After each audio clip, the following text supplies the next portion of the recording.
মানে ভালো মন্দের পার্থক্য নির্ণয় করার মতো যোগ্যতা আছে। মানে এত ছোট বাচ্চা নয় যে উজু কি তাই বুঝে না, উজু কি তাই বুঝে না। হ্যাঁ, ওকে শুধু হাত পা ধুয়ে দিলেন কিন্তু বুঝে না কিছু, চলবে না। 3 বছর 4 বছর 5 বছরের বাচ্চা বুঝে কিছু বুঝে না। এই জন্য 3, 4 বছর 5 বছরের বাচ্চাটা যে আজকাল মসজিদে নিয়ে যাচ্ছেন, মসজিদে নিয়ে যাওয়া ঠিক নয়। মসজিদে কত বছর বাচ্চা নিয়ে যাবেন? 7 বছর। ভালো করে মাসলা শুনে রাখেন। এই ক্ষেত্রে ইফরাত আর তাফরিত, হয় বাড়াবাড়ি আর না হয় ঘাটতি।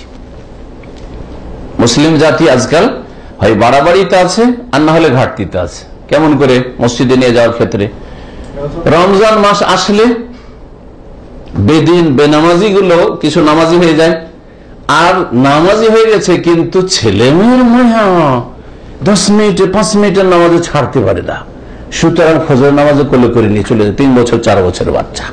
হ্যাঁ, তারপরে মাগরিবের সাথে তো আছেই, ও 2, 4, 5 মিনিট বাপ ছেড়ে থাকবে না, বাপ ছেলেও ছেড়ে থাকবে না, ওকে কোলে নিয়ে মসজিদে যাবে। আর নাজায়েজ কাজ এইসব কাজ, মসজিদের সাথে বেয়াদবি এইসব বাচ্চাকে নিয়ে যাওয়া।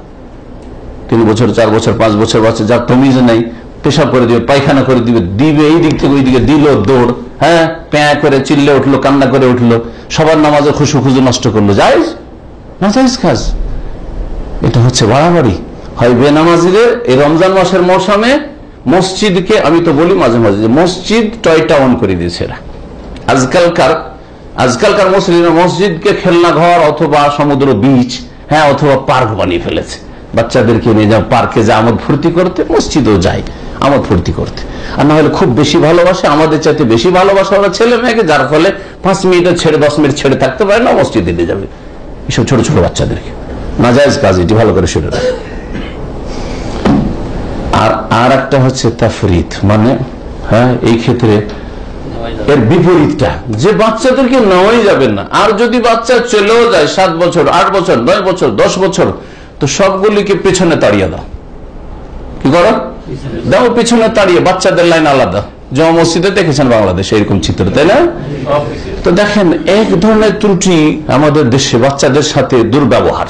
মসজিদে বাচ্চারা 7 বছরের বেশি বয়স হয়ে গেছে, পাশে নিয়ে দাঁড়ান আপনি অভিভাবক, পাশে, হ্যাঁ বাচ্চাকে একা পাঠিয়ে দেবেন না। আবার কিছু ছেলেকে দেখি এখানে সৌদি আরবে বাচ্চা, আসলেও বাচ্চা হাজির, মাগরিবের সাথে আছে, বাপকে জীবনে চিনতে পারলাম না।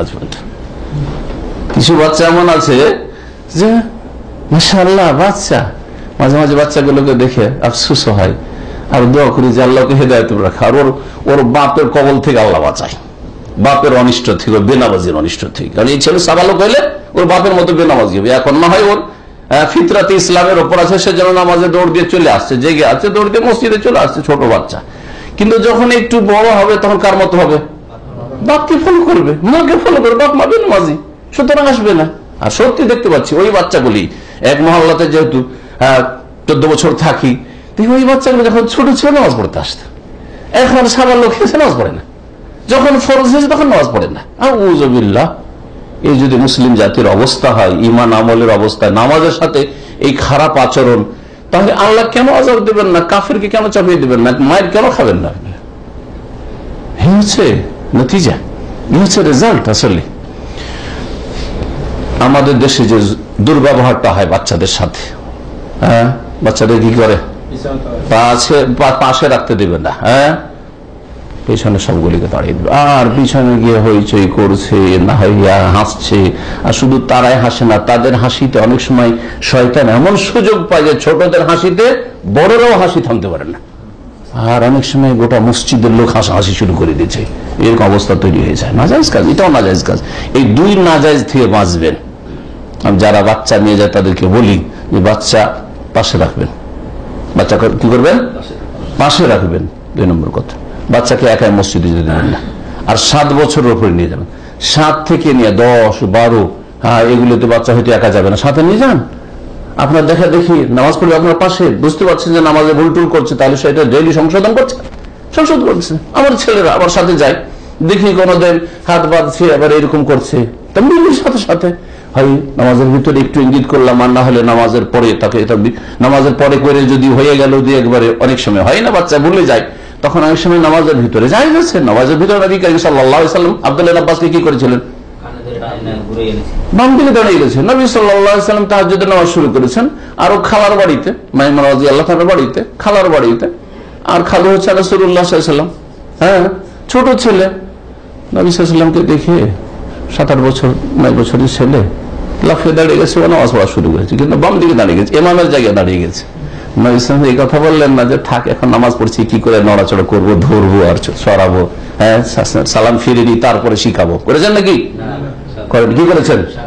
সাথে সাথে এই দিক থেকে কানটা ধরে এদিকে, বোঝা গেছে না? তা নামাজের ভিতরে তাহলে এইরকম হরকত নড়াচড়া করা শুধু যাবে নয়, বরং প্রয়োজন। নবী সাল্লাল্লাহু আলাইহি ওয়াসাল্লাম করেছেন। তখন শিখা, যখন ভুল করেছে তখন না শিখালে মানুষ শিখে না। একটা লোক বাম হাতে পানি খাচ্ছে, তখনই যদি বলেন তার সংশোধন হবে, কিন্তু বাম হাতে তার পানি খাওয়া হয়ে গেছে, ও নিজেই ভুলে গেছে যে ডানে খেয়েছি না বামে খেয়েছি। তারপরে যদি দেখেন ভাই আপনারা বাম হাতে পান করবেন না, কোনোদিন সংশোধন হবে না। দেখেন ভালো করে পরীক্ষা করে, ও নিজে জানে না, ও মানবে না। ও যদি বলেন যে আপনি মানব না, আমি তো ডান হাতে খেয়েছি, হয়তো মানবে না, হয়তো মনে নেই। তো কথা হচ্ছে যে নামাজের অবস্থায় সংশোধন করা যাবে, এই জন্য পাশে নিয়ে নামাজ পড়বেন, বাচ্চাদেরকে পেছনে তাড়িয়ে দেবেন, এই কাজটা করবেন না। আর 7 বছরের আগে বাচ্চাদেরকে মসজিদে নিয়ে যাবেন না, এই কাজ করবেন না। নামাজে শিখাইতে হবে, বাড়িতে সুন্নাত গুলি আপনি এসে পড়েন, আর ওই 5 বছরের বাচ্চাকে পাশে নামাজ পড়েন, কোন অসুবিধাটা আছে? 4 বছর 5 বছরের বাচ্চাকে পাশে নামাজ পড়েন, আপনি বাড়িতে নামাজ শিখান আগে থেকে। তামিজ হচ্ছে এটি।